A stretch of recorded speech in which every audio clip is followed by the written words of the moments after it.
And I share that with you because once you break the code on that, man, you start rocking and rolling. You know what I mean? And the teams, they get closer and closer, and it's like, bring it on, man, because I don't care what happens. I'm getting the snorkel to my buddy.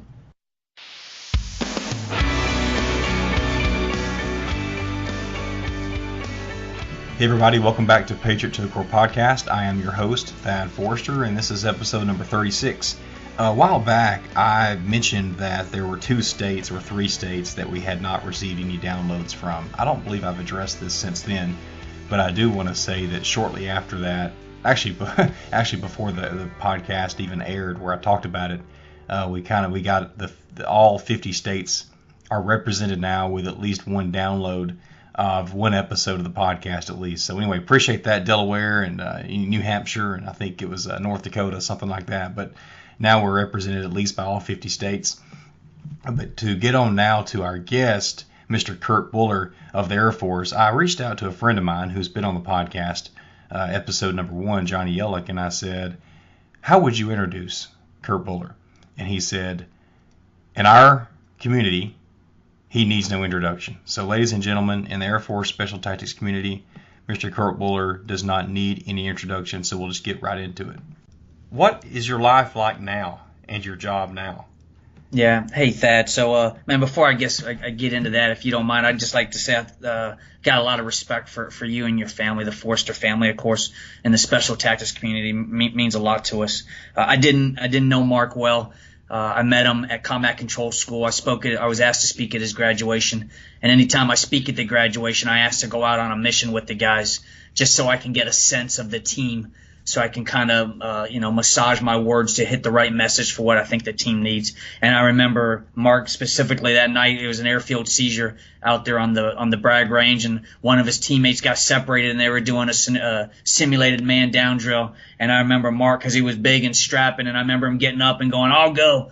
And he grabbed the nearest controller next to him and just like grabbed him by his shirt, and he went running outside the perimeter and went after him. And I knew right there, man, that's a brave kid right there. And I even mentioned it in my remarks at Combat Control School. I specifically remember making him stand up so that I could address him and congratulate him on his courage and looking after his teammates. So that, of course, I'm sorry that it ended, that Mark's time with us ended here. Of course, man, we know he's in a better place. But I wanted to start off and just say that I'm a real fan of the Forrester family for raising a young man like Mark, and then for allowing the Special Tactics community to stay part of your family. It means so much to us that you think enough of us that you allow us to stay part of the family. So, Thad, thank you for doing that. Thanks for asking me to join this tonight. I looked at the other folks that you've interviewed, and man, I certainly don't feel like I belong. But if you want to ask me questions, I'm certainly always ready to talk. So I'll be happy to answer them. Thad, I retired from the Air Force after a little over 23 years. I was a Special Tactics officer the entire time. And when I retired, I transitioned right into teaching high school. I taught junior ROTC for 3 years, which I think we'll get into a little bit. And then, about 2 years into that, I stood up my own kind of consulting business, Intrepid Leadership Group, with the idea that teaching's always been on my heart.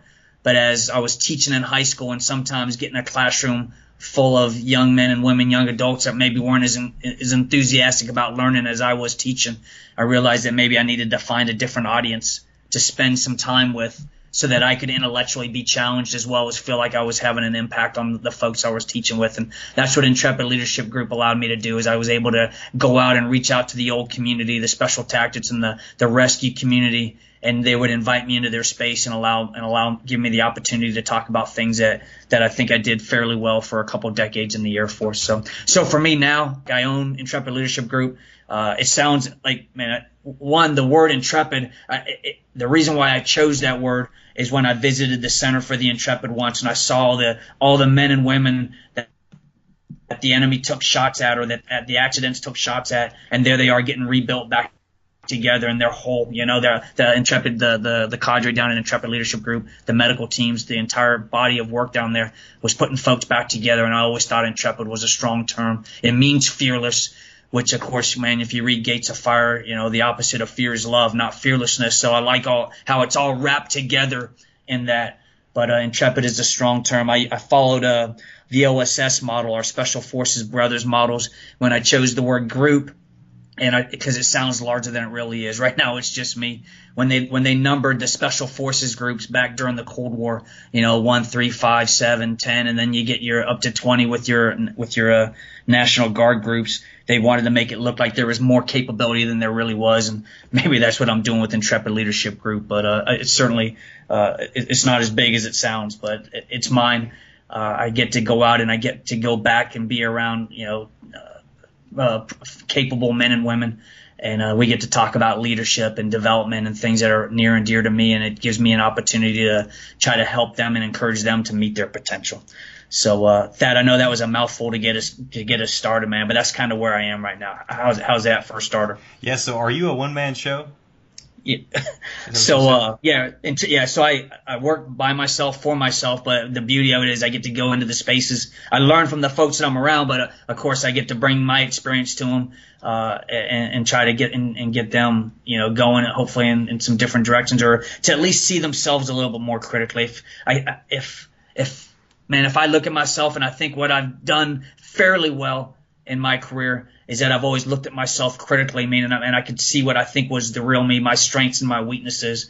And because of that, if you can identify, what you're good at and you can exploit it, if you can identify what you're not so good at, you can try to mitigate it or work to get better at it. And really, that's what I try to do when I get hired to go in, is I try to help folks see themselves a little bit more clearly.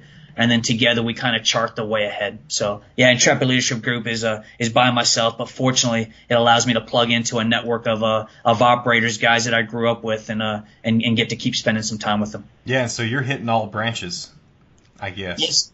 So right now it's mostly Air Force branch, it's special tactics, and it's the rescue community.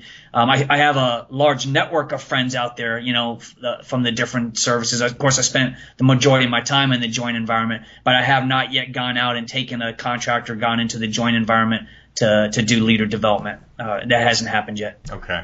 Well, and before we go on, I do appreciate what you said earlier about our family and about Mark. And I was not at his graduation. I think it was just my parents. I wish I had have been. I've heard about your speech there. I had not heard about what the story you shared about Mark that night. But thanks for sharing that, and really appreciate your support and so many other people's in the community. I mean, I am probably a good person to ask about their experience with the special tactics community, because we really have not been forgotten. And so thank you for being one of those to keep the support going. It's been almost 7 years now. So I'd like to kind of go back a little bit and find out why you chose the combat control field. Yeah. So I think if you want to know why CCT, I think the first question is why the Air Force. Because I grew up in an Air Force family. My father was a chief master sergeant. He's since passed. He was retired chief master sergeant, and that's all I ever knew was just bouncing around from base to base with him. But we weren't terribly close. I was the youngest, and there was a huge age spread between he and I. He was a hard dude, so man, I would try to find ways to not be around him, because when I was around him, man, life was pretty difficult. I understand why he was hard on me. I'm not critiquing him. We weren't real close, which means I didn't ask him a lot about what are you doing in the Air Force, what's going on in these Air Force bases. Man, I was just a kid. I was out there, doing sport after sport after sport. In high school, I played a few different sports. I was a good wrestler. I won my last match. I was a capable wrestler in high school, and therefore I had some opportunities to go to some different schools, but mostly some smaller schools in Virginia was where I was going to be able to wrestle. And then the opportunity to wrestle at the Air Force Academy was posed to me, and I thought it was pretty neat to go to Colorado and maybe get away from Virginia and go be myself. So that's what got me into the Air Force. And at the time, I was like, we didn't have the internet. It's not like we hopped on the internet and watched a bunch of YouTube videos to see what it would be like. Yeah. Man, I just went out there thinking it'd be cool to go join the Air Force and maybe fly airplanes or do something like that. And when I got out there, I was pilot waiverable for my vision and for my height. Though maybe on audio I sound like I'm 6'8". In reality, I'm 5 foot nothing almost. I'm 5'3", and it's a funny story if you don't mind. So I spent 3.5 years there at the Air Force Academy getting crushed academically because I'm a wrestler that's just grinding my way through the academics. And I think I'm going to go to pilot training. And my senior year is when the Air Force decided they had too many pilots. So they reassessed too many pilot candidates. So they reassessed all the waivers And mostly the group that I fell into was either the groups that didn't fit the cockpit real well. Okay. So there was a group of guys that were too big for the cockpit and the football players, and then there was a group of guys and gals that were too small for the cockpit. And those were the girls, a male gymnast, and me. And as you can imagine, our lobby group wasn't as strong as the football player lobby group. So all those guys got their waivers, and the small group of young ladies and myself and the male gymnast, man, we didn't get our waiver. So here I am, 3.5 years into the Air Force. The career day at the academy is already come and gone. And man, don't take this the wrong way, but the only jobs that were left, in fact, I won't even tell you what they were because I don't want to disparage folks in those career fields because they're absolutely needed. They're just not for me. So the 3 jobs that were available for me to go do, I was like, man, I cannot believe I just crushed myself for 3.5 years, and these are the ones that are left for me. I'm absolutely going to be unhappy. And of course, man, when God closes one door, He does it by design. He opens up another deliberately. And that's when I had heard about combat control because it wasn't advertised at all as a career day. And as luck would have it, or as fate would have it, or as He had designed it, the next tryout was in about 10 days. So I put together a package real quick. Again, as it was planned, the wrestling coach that recruited me at the Air Force Academy just happened to become a combat control officer later on, and he was running the tryout. So I got a short notice invite to come because he knew the type of person that I was physically. I went out to the tryout. I made it through tryouts, and 4 or 5 months later, I got commissioned and I went off to the combat control pipeline. So whether it found me or I found it, and I guess that's debatable. But I could tell you that as soon as I went to the tryout and I was going through this week-long, assessment and getting crushed, and I look to the guys to the left and the right, and they're just like me. I look at the cadre that are anywhere to 5 to 15 years older, but they're just hard dudes with hard stories. And I could tell you, man, this is exactly where I want to be. This is exactly where I need to be. And I busted my ass, Thad, to make sure that I could make it into it. And I was fortunate enough to get into combat control and run with the guys that I was able to run with. So I guess that's how I got into combat control. I went to Colorado to wrestle. Thought I was going to fly planes. Turns out that wasn't in the cards. And man, I was fortunate enough to get a quick tryout into combat control, and then I was fortunate enough to kind of keep grinding and clawing my way through it. So anyone who's familiar with AFSOC or combat controllers, I mean, they understand that it's tough. I mean, how did you make it through the pipeline? Yeah, you bet, Thad. So I think the real story about the pipeline for combat control for pararescue specifically, not necessarily for all battlefield airmen, and we can talk about the difference, but for those two specifically is the water work that goes with it. Because I tell you, there's a lot of young men out there and young women now that can do real well on land. They're just beasts on land. But the thing about the combat control, the pararescue pipelines then, and they're separated now, but they're fundamentally they're still the same, is what you have to be able to do in the water. And that's what was very difficult as a wrestler. When you wrestle and you're in a match and things get tough, man, you just wrestle harder, you grind it out harder, man, you push into overtime and you just keep grinding it out and you win. But when you're underwater and you've got to get through this water confidence event, what they're doing is they're trying to see how well you can manage stress underwater. Well, it's the opposite. The action is the opposite of that. So that was the most difficult part for me in the pipeline, was to philosophically shift how I address stress. Instead of getting angry or fired up or fighting harder, underwater, you got to do just the opposite. You got to relax because you got to slow the heart rate down, because you got to extend what little oxygen you have left in your body for as long as you possibly can. And I'll tell you that it was formative for me as I grew into a leader in the Air Force and in special operations. Was if I would have never had that training, if I would have just been a land discipline kind of operator, then when things got tough, I'd have just fought it out and gotten angry with it and fought through it just like I did as an athlete. But really what it showed me to do is when things get tough is when you got to slow the heart rate down and you got to see with more clarity. You got to increase your ability to think clearly when the body may not physically want you to do so. So that's what I learned from the pipeline. It took me a while to get to learn that, but most guys do have to figure out how to do it, and I was one of them, and I was able to figure out how to do that. And man, it took a lot of heart to kind of stay underwater when your body tells you not to anymore.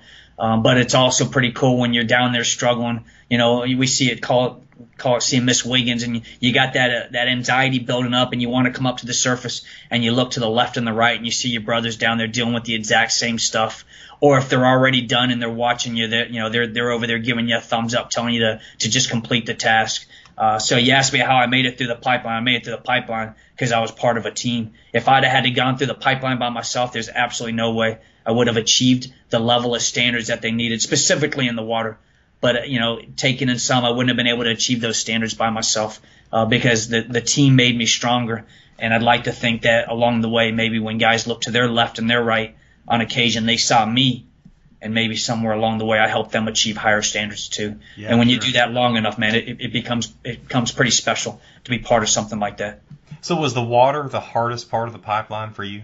Yeah, without a doubt. And to explain to the folks that are listening that may not have any experience with how we use the water. So ultimately, every special operator or guy that's going to have to go get in a gunfight and win the gunfight or make an act under stress, what the community has learned is if you want to replicate stress, like you want to do it cheap, of course, because money's important, and you want to do it low risk. So, one example, if they could take us up to 25,000 feet in the middle of the night, crack the ramp, and then see if you're going to stress or not before you jump. But that costs a lot of money and the risk is high.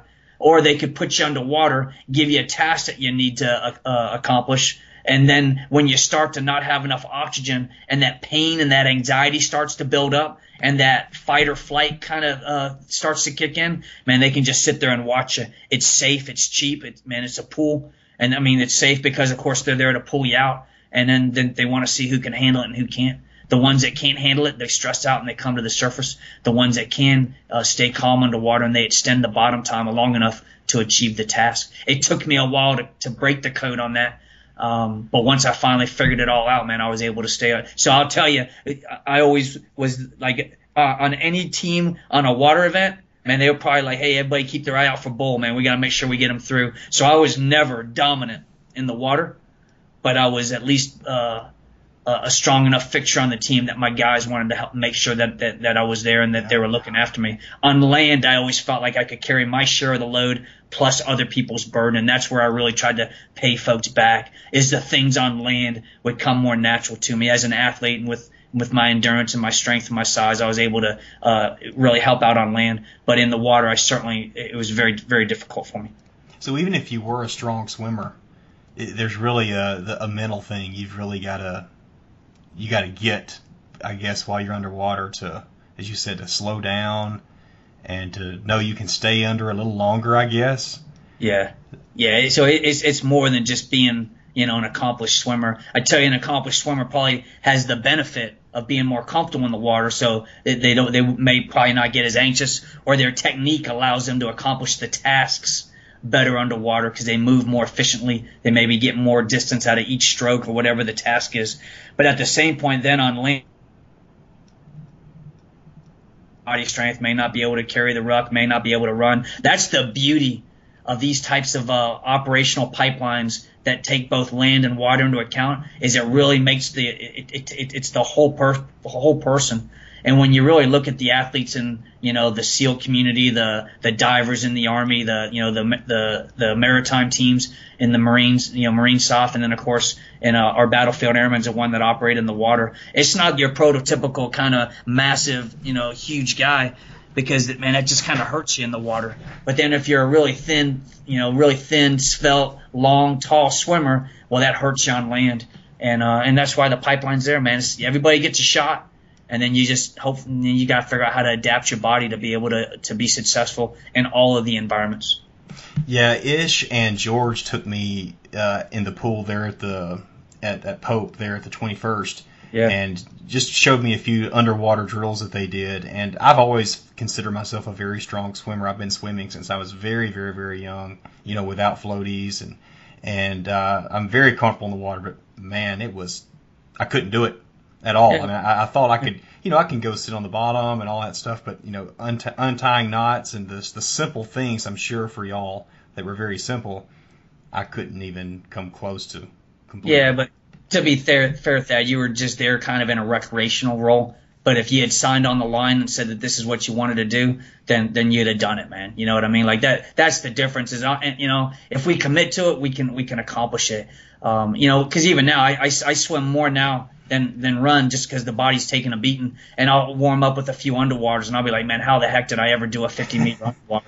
Well, because it's recreational. But if somebody came over and said, hey, bowler, get over here, man, it's on the line. Well, guess what, man? I'm going down, and I'm not coming up until I get to 50.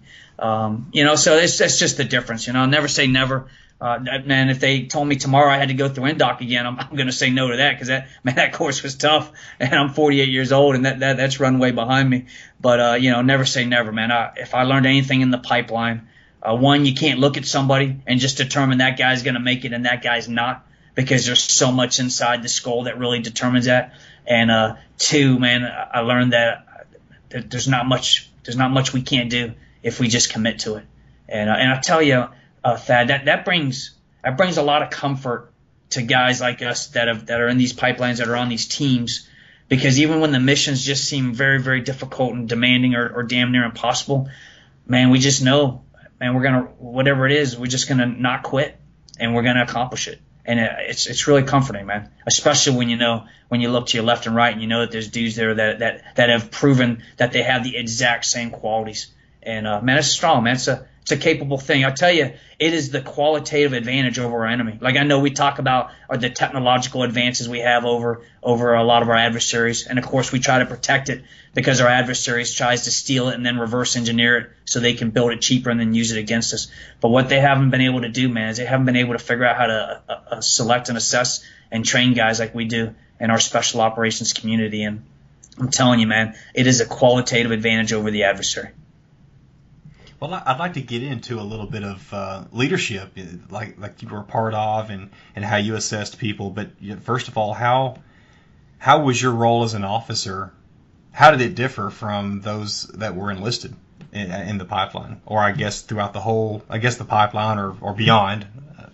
Yeah, you bet, Thad. We'll start with the pipeline, because that's why I think I felt that this was a good place for me, because as I was going through officer selection as an officer candidate to see if I could qualify to even enter the combat control officer pipeline. And they since renamed it the special tactics officer pipeline. What I really liked about it is, as we were out and the cadre were all around us, you wouldn't be able to tell who the officer versus who the senior NCO was by the way they engaged each other and engaged us. But what I mean is, because everybody operated at a high level and was professional, but it's not like everybody deferred to this one guy that was clearly the guy in charge.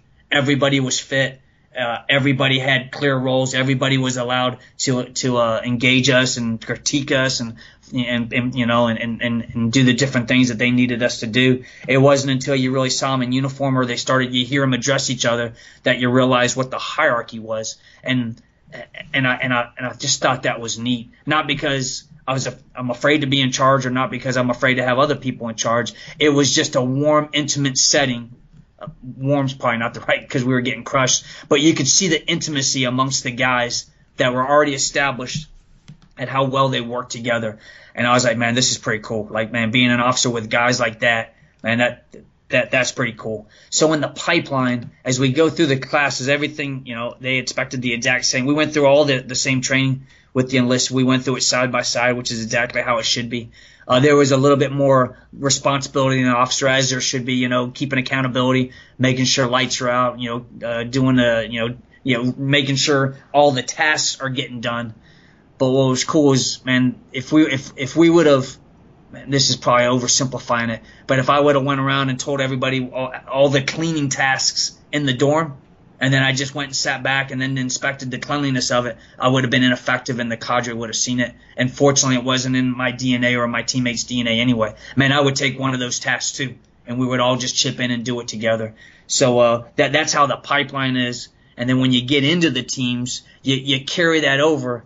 But then you got to watch it, because there's clearly some different roles that need to start to occur when the stakes get higher. You know, as the stakes start to get higher and higher, and the tasks come on, and there's different roles on the team, well, then clearly the what the officer does starts to become much more clear versus what the senior NCO's responsibility is versus the NCO versus the sled dogs. And when I say sled dog, that's a term of endearment for our young guys that are out there pulling the sled, man. If you can, if you ever seen the Iditarod, the horses or the dogs before they get latched up to the sled, man, they are just losing their mind because they just want to run and pull that sled like it's nobody's business. Yeah. So when I use it, I just wanted the audience, our listeners, our teammates here to realize that that's a term of endearment.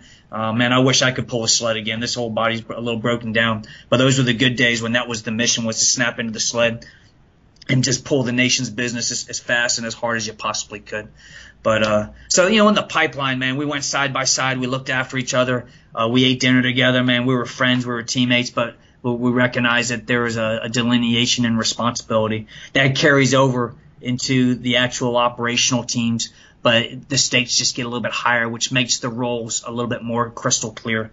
And then as you become more and more senior, and after 2 decades in the service, of course, man, I'm not going to go in and the young sled dog's not calling me by my first name and hanging out with me. But he may call me BL, which was my operating initials, or Colonel Bull. To just show the endearment, the affection, the mutual affection that we have for each other. But they also realize that, man, when the special tactics officer makes a decision, that they're going to execute it. But I think what helps us in our business, and I suspect it's like this in all of the capable units out there, that when the officer makes a decision, the force realizes that it was informed by the advice of his senior enlisted advisor, or his enlisted counterpart.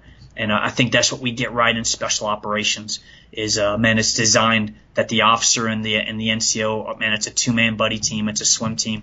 The NCO may be the guy that's in charge. He might be barking out orders and making things happen, but it's the officer that's in command. And there may be an elegant difference there, a slight difference there, but the officer realizes that the authority rests with me. And right now, maybe it's the team sergeant's job to be getting everybody on task, so I can visualize and start to anticipate the next phase of whatever it is that's supposed to be done. Or maybe in this instance, I got to get on task and I got to get in there and start directing orders as well. But that's the art of leadership. I think it probably comes easier in special tactics because of the affection, the intimacy, the things we do together in our training brings us more naturally together.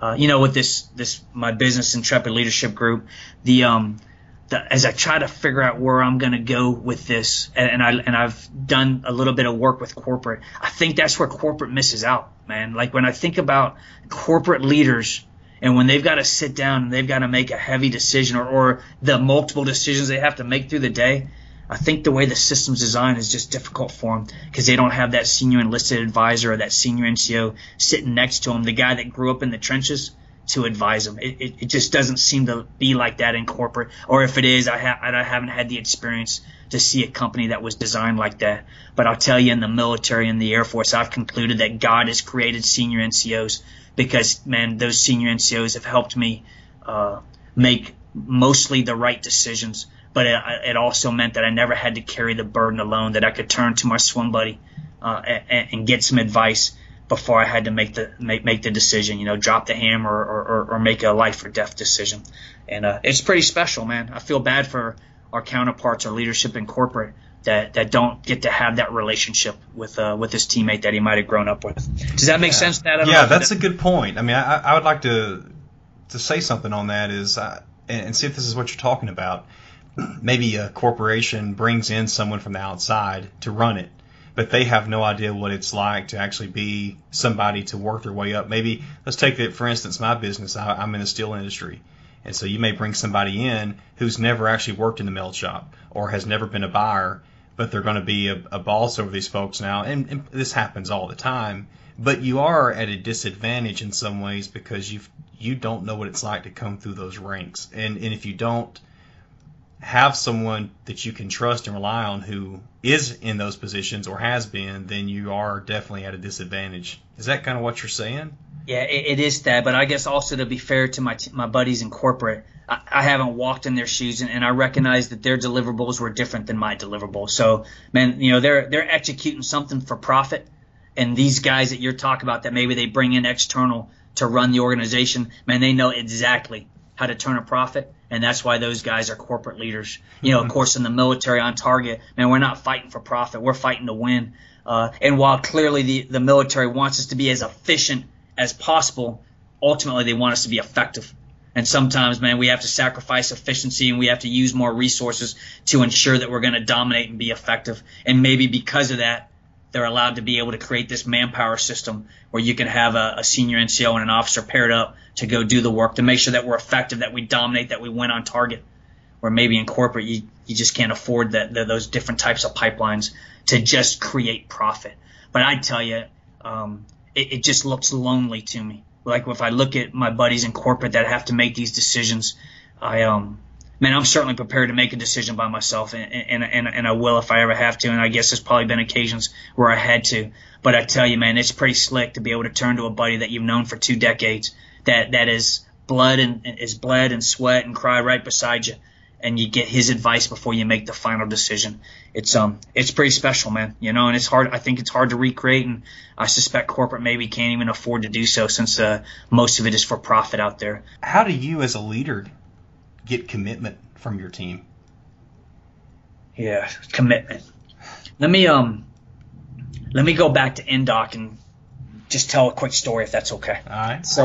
So in indoctrinate, when I say indoctrination, back in the pool, and hopefully I got some teammates out there from whatever services that are combat divers that recognize, that know what buddy breathing is. Buddy breathing, 2 guys share 1 snorkel. Thad, did my buddies did they run you through any of that? Did you have to do any buddy breathing by chance? No, but I would have loved to try it. Yeah, man. So 2 guys share 1 snorkel. You go face down in the water. You don't have anything on. Well, no fins or anything like that. You got a mask. You got your snorkel. And the 2 guys they lock their arms together because you got 1 air source, so you certainly can't lose grip on the other. You look at each other in the eyes because you can't talk, but you can still communicate with the look. And you go back and forth and you just share the snorkel. Even the civilian scuba divers know what it's out there means to buddy breathe, but they're going to buddy breathe and get to the surface and get to safety as fast as they can. In this instance, it's a drill that you got to survive X amount of minutes while the shark or the cadre swim around you and start to crush you as they try to convince you that 1 snorkel is not enough for 2 of you and to make you quit. Okay, and it's this stress deal. They're trying to get you to see who can handle the stress. Well, when you start off, man, as soon as you get the snorkel to your buddy, man, you're waiting for it to come back because they start to make your body work. They're throwing you around, they're twisting you, they're pushing you to the bottom, they're stealing air. So your body's screaming for air. And when you start this drill, man, you're just like waiting for, hey, I need the snorkel back. And you're trying to be patient, but you're waiting for your chance to breathe. And after a couple weeks of fighting through this, or days, depending on how natural you are at breaking the code, you start to realize the real essence of the drill is to get the snorkel to your buddy. If you take what little air and what little energy you have, and you spend that to get the snorkel to your buddy so that he can get a breath, and you're swimming with the right buddy, and he has the exact same mindset, then it becomes poetry in motion, Thad. You know what I mean? Because if both guys are trying to stay on the surface so that when the snorkel comes to you, you can keep it out of the water and get air, then both of you are working really hard. But if I realize my task is to give up my own buoyancy and drop down beneath them, hit the floor and push them up so that the cadre can't keep them underwater, he gets that breath of air, and then he rocks back and sacrifices his own buoyancy to get me to the surface because he knows that he's got to get the snorkel to me. Man, it becomes pretty cool. And I share that with you because once you break the code on that, man, you start rocking and rolling. You know what I mean? And the teams, they get closer and closer, and it's like, bring it on, man, because I don't care what happens. I'm getting the snorkel to my buddy. So your question was about commitment. And, in buddy breathing, you get committed to your buddy pretty quickly. And in the teams, you get committed to your teammates pretty quickly, regardless of the rank. I always told my guys, you don't have to like the guys on your team, but you got to love them because you got to at least respect the commitment that they've put into it to get to the teams, and then the courage that they demonstrate to go fight for their nation and do some of the things that we ask them to do. So even if you don't like the guy, because there's just on occasion, there's just unlikable guys around you. You just don't get along, but you certainly got to love them. And I think that speaks to the commitment. When you ask me how do I get guys to commit, it's because, man, I tried to spend my career getting them the snorkel. And I think, when they see that and it's genuine, and it's not this clever shell game to make it look like I'm trying to get them to snorkel so that I can get what I want out of this deal and get a promotion and get a better job. Like, it's never been about that for my teammates, the guys that I've enjoyed working for and with. It wasn't about them getting something out of it. It was about trying to get our operators to the X so that they could defend our nation and then get them home safely, in one piece as best as we possibly can. And I think when guys see that that's what your life is about, and you live your life like that, it's not just when you show up you're going to be a professional officer, but when you're off duty, man, even when you're blowing off steam, man, you realize that, man, if we're going to go get fired up tonight, man, tomorrow I'm going to knock it off early enough so the next day I show up rested and with a clear mind so that I can make wise decisions again. They see you reading the right things because you're trying to understand the enemy or the world. They recognize that you're coming by to see their families and you're visiting them in the hospital when their baby's being born, and they start to realize it's genuine and it's just you getting them to snorkel because it's what you like to do. And what's really neat is in our business, guys reciprocate that. And so when you talk about the commitment, how do I get them to commit to me? Really, I think the first step is you commit to them. And if you live a life of committing to your guys, the Air Force core value, calls it service before self. When you really do that, man, I think the commitment flows and you don't even have to ask. And you don't have to ask for the commitment. When you ask them to do something that they don't like to do, that they don't want to do, which certainly occurs, they're still going to do it because they recognize that, man, you're getting a snorkel to them. And maybe when I ask for something that isn't popular, they realize it's their turn to get the snorkel to me, and they're going to help me out and they're going to do it. And man, it's just the right thing to do because it's what I've determined that we're going to do. Does that make sense, Dad? There? Yeah, I like that. And I like the poetry in motion too. Yeah, right on, man. So you are, from what I'm told, you are a great motivator. I don't think that would be hard for anyone to figure out after listening to you already. How do you motivate people, your teams, and then the people that through your business now, and probably even your kids? Yeah, man, I think I got the energy of a really, really tall guy jammed into my little body because, man, I'm just ready to roll, dude. So I'm a pretty amped up guy. I've been blessed with a colorful career with great missions and around great people. And God's blessed me with being able to see things and to tie it together and make sense of it. In fact, I tell you, that I think what I do is I see the simpleness in it, where I've got some buddies and some really, really good friends, some really talented friends. They have the ability to see the complexity and to understand the complex nature of what's at work.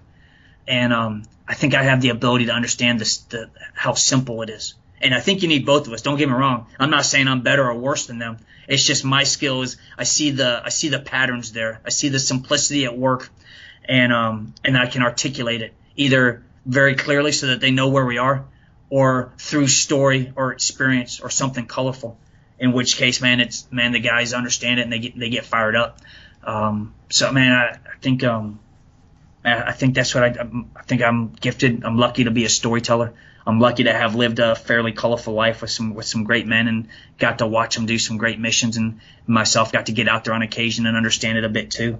And then, man, I just got all this damn energy. I guess I'm going to talk whether you want to listen or not, and maybe somewhere along the way folks start to get amped up and, man, maybe they're ready to run through a brick wall with you, But I think what they know is that you're going to run through the brick wall first and they're going to be right there with you. You're not going to tell them to go take the hill while I stand back here and film you with my GoPro and go Facebook Live on you, So, maybe that's part of it. I don't know, Thad. Wow. Okay. Yeah. You run through the brick wall first, and they know that. They know that about you. There's a ton more actually I'd like to ask you, but for sake of time, maybe we'll have to cut out some things we had talked about earlier. But and I want to make sure you get anything that you want to say too, Kurt. But I'd like to ask maybe a couple more questions, and one of them is, as a leader, what were some of the most difficult decisions that you made? Yeah, so I think because I prepared for that one, and I tried to think back to try to find that one, and I guess I concluded that there's probably two categories, might be a little bit more illustrative. And the first category of the round of tough decisions that I was faced with, I think dealt with the finality of people's careers. So as a commander, man, you got to make decisions on discipline or advancement. You got to make final decisions, on whether it's the personnel pyramid, and at some point, man, not everybody gets to move forward, or whether you have to make a discipline decision that forces somebody out of the Air Force with or without benefits, and they have a family. And I think those are really difficult. Those are some of the harder decisions that I wrestle with, is the finality of people's careers or benefits, as that's all lumped together. Either their hopes and goals that I dash because I had to make a cut, or because of something that they did and then I had to conclude that it was improper, and because of that they don't get maybe the lifestyle or the benefits or the protections that they thought they were going to get. Those are really difficult. Okay, you got to do it. And of course I'm prepared to do it. And of course, like I told you before, it's nice to have a team around you, and a senior NCO and the chain of command to give you advice, but then you make that decision. And those are tough. I think clearly the other one goes down to the realm of combat, and it kind of goes in, if you can think of the classic go, no go, man. Are we going to go on this mission or are we not? The classic vignette that is easily painted in the movies, but in reality, they're not always that crystal clear, until you start to find yourself the momentum going, and then you realize you're going to have to make a decision as to whether we're going to go or not go. And it's going to have dire consequences either way. Because if you go, the risks that you're going to face. If you don't go, the risk of not accomplishing the mission, and those types of those types of decisions. And then I think even worse than that, and I think maybe some of my officer teammates out there will understand this, is making that decision when you're not the one going. Like if you're the one going, I found that it's much easier to make the decision because I got skin in the game. Like physically, I'm gonna go and experience the results of my decision. It's much more difficult when you're on headset and you're in the jock and you got to make that decision and somebody else has to go execute it on your behalf. And I'd probably tell you that's probably the toughest thing that I've had to do in my career. I'd never enjoyed it because I'd just rather be out there accepting the risk with them. And that's where I think that that intimacy that we talk about, the affection that you have for your men, and that you hope that you've earned in return, that they're okay that I'm asking them to go do something really, really dangerous, because I think they know that if I could, I'd be right there with them. But if I was, then I wouldn't be doing my job. And that gets kind of weird as you become a senior officer in special operations, because you want to continue to be the guy going on missions. That's how we identify. That's how we earn our respect and trust from our teammates, is going out there and accepting the same risk. But at some point, if you're doing that all the time, then you're not where you need to be with your rank and your influence to set conditions for them to be successful. Man, I think those are some of the tougher decisions that I was forced to deal with, Thad. Yeah, very interesting. That's definitely not what I was expecting. That's really good stuff. One other thing I'd like to ask you, Kurt, is this is probably pretty important. It is to me, and maybe to a lot of the listeners, I hope, is what is the role of the CCTs today?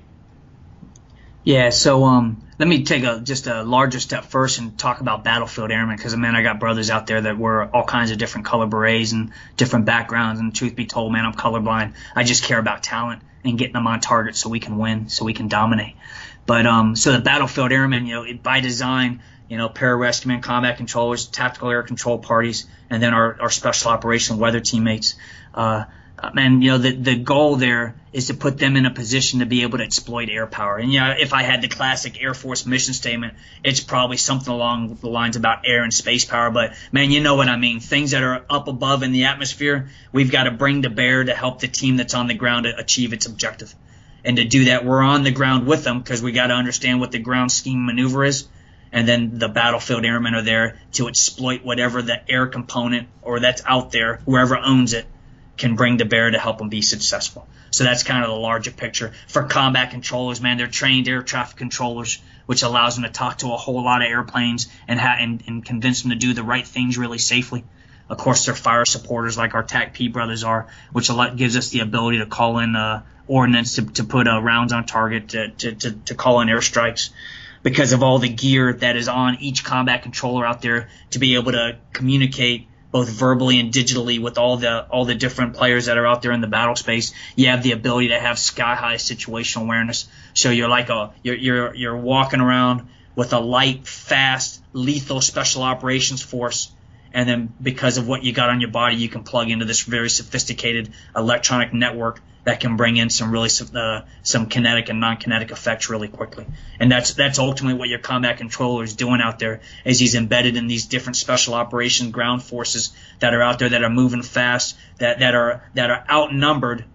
But like I told you before, our qualitative edge is our people, that we know that we can out-finesse the adversary given the opportunity. Because, man, I'm telling you, the adversary is really clever. Man, I tell my young guys, the dumb ones all got killed in the first wave. That, man, it is a very clever thinking adversary out there. So that's why it's important that we have this cross-functional team, this lethal special operations force with their combat controller assigned to them, so that we can bring all these different forces together, so we can get this, man, I guess, doctrinally an asymmetric advantage, so that we can outmaneuver and outthink a clever enemy, and so we can dominate him and destroy him before he hits us. So I guess that's what your combat controller is doing out there. For the listeners out there that aren't aware, these Air Force combat controllers and the other battlefield airmen, man, they're scuba qualified, they're free fall qualified, they ride bikes, they rappel, fast throw, whatever it takes to get to work. This Air Force guy is doing it as well. What's really neat to see, Thad, and you know this because Mark, I'm certain told you some stories about it, but we take 19, 20-year-old kids, 18-year-old kids, man, we throw them I say kids, man, young men, sled dogs.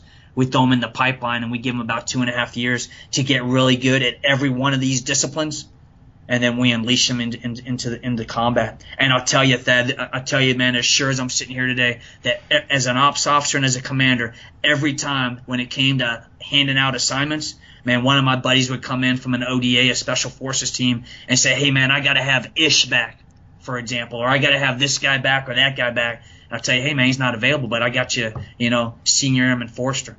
No, I don't want Forster. Man, I want this guy or that guy. No, man, you got this young man named Mark Forster, or whoever it is. Johnny Yellick. Man, let me give you the names. Let me count the ways.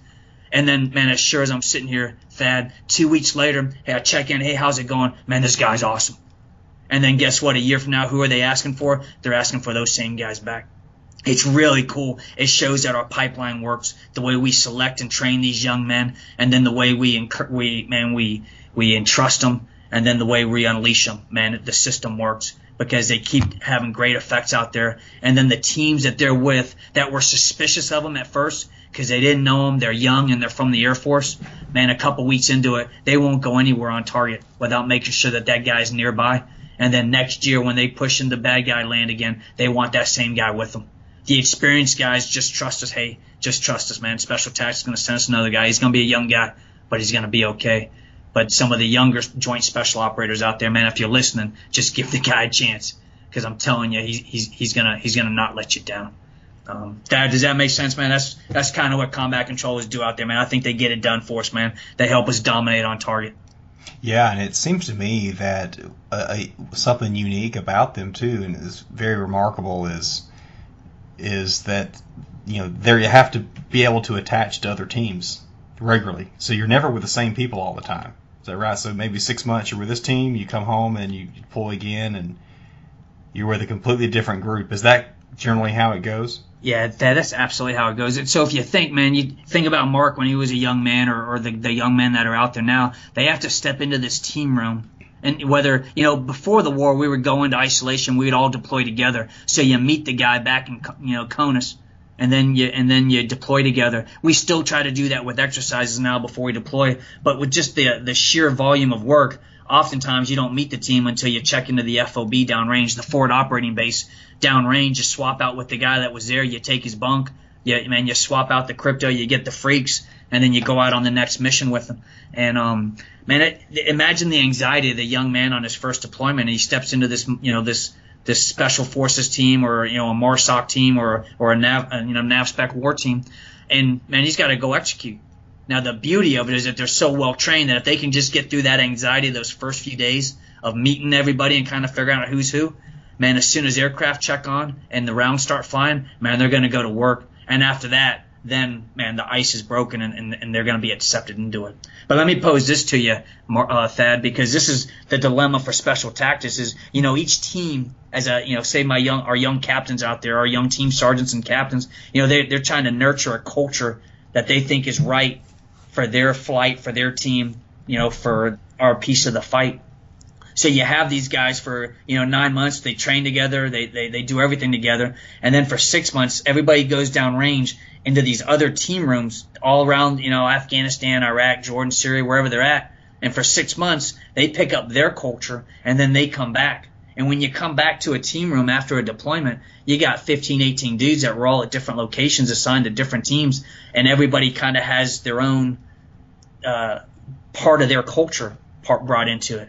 In some ways, it's helpful because we get to kind of say that how do they do it? How do they do it? How do they do it? And man, we get to see some things that we might not have seen.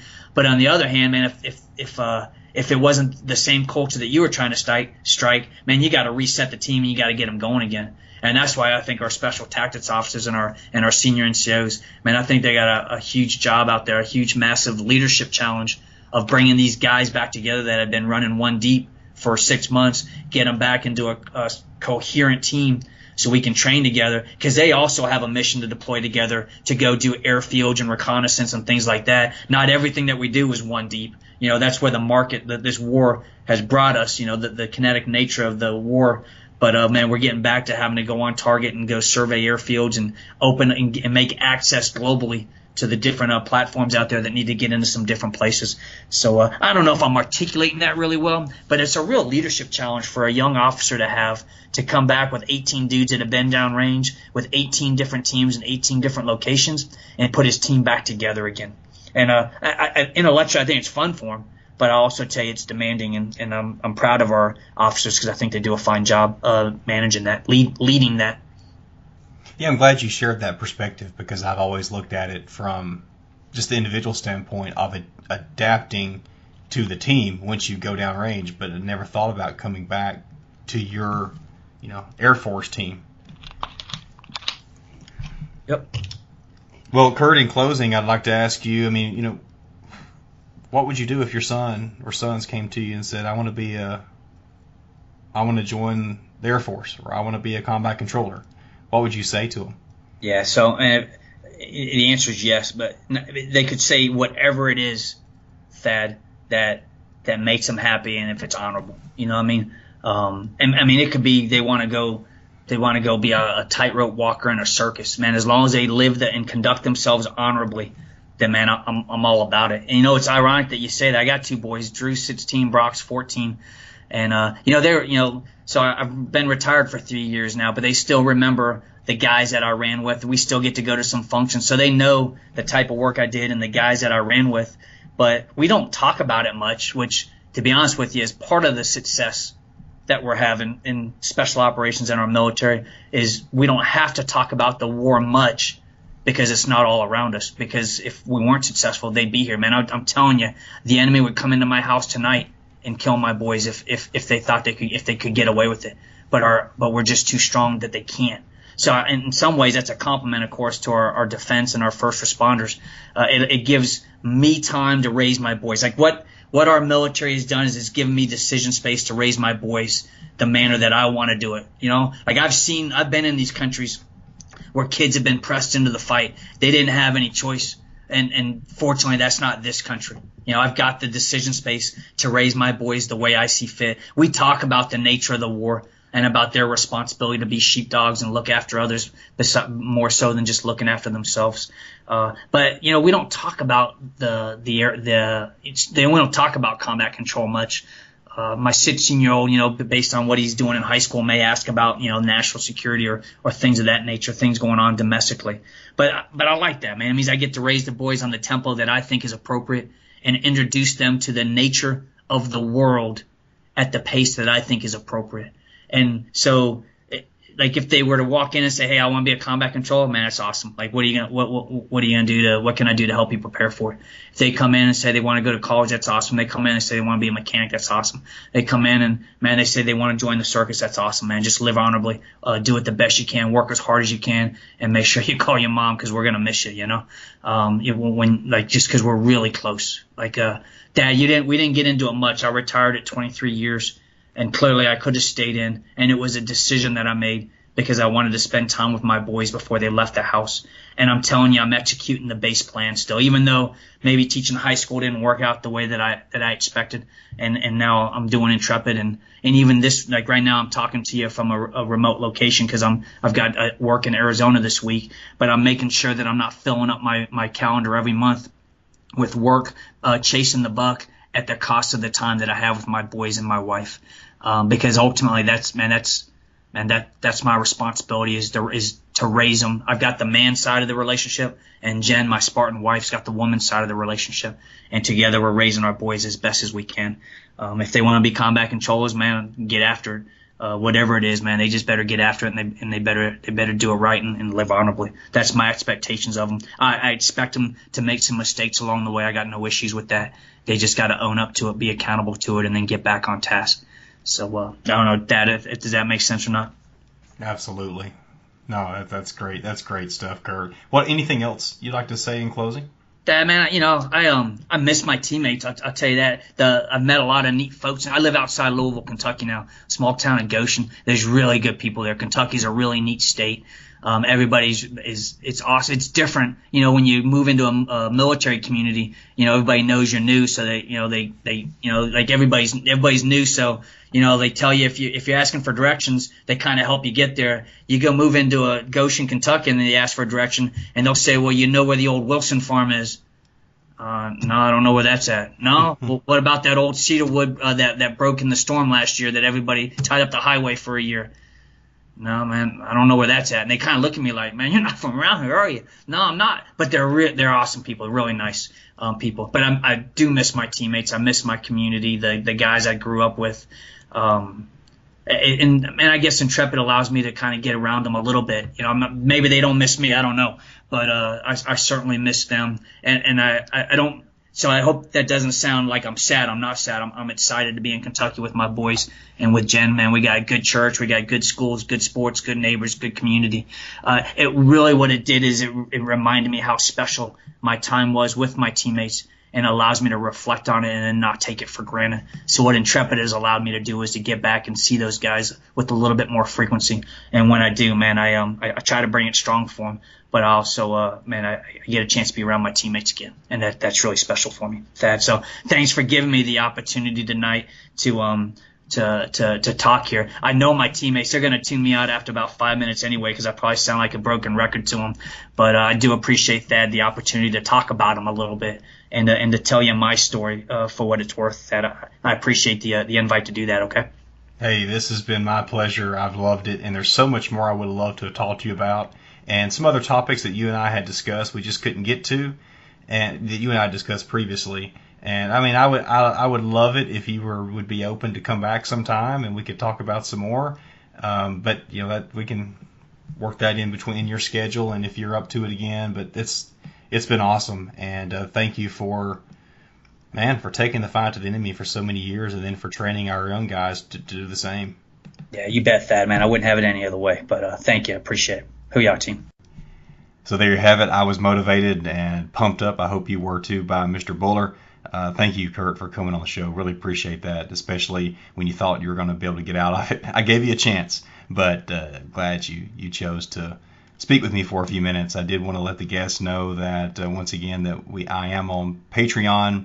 If you're not familiar with Patreon, it's basically a way where people can support the cause. There's artists, there's writers, podcasters, musicians, videographers, all kinds of people on Patreon, and they're just all looking for people to support them and in return get something special. So you can go on to patreon.com/Patriot to the core. So that's Patreon, patreon.com/Patriot to the core, or just go to Patreon and search for Patriot to the core. But you can read about options. It's $2 a month, $5 a month, $10 a month. It's just simple things, and there's just little things that I offer, like early access to episodes, or some surveys, or opportunity to be a guest blogger, a guest writer on my blog. Just little things like that, a signed book. But if you wouldn't mind, just go check it out and see what you think. I'd love to be able to provide some quality content, and to upgrade some equipment, and to improve my logo, because most importantly right now, with that logo, to look a little more professional. So patreon.com/Patriot to the core. Thank you very much. Thanks for listening.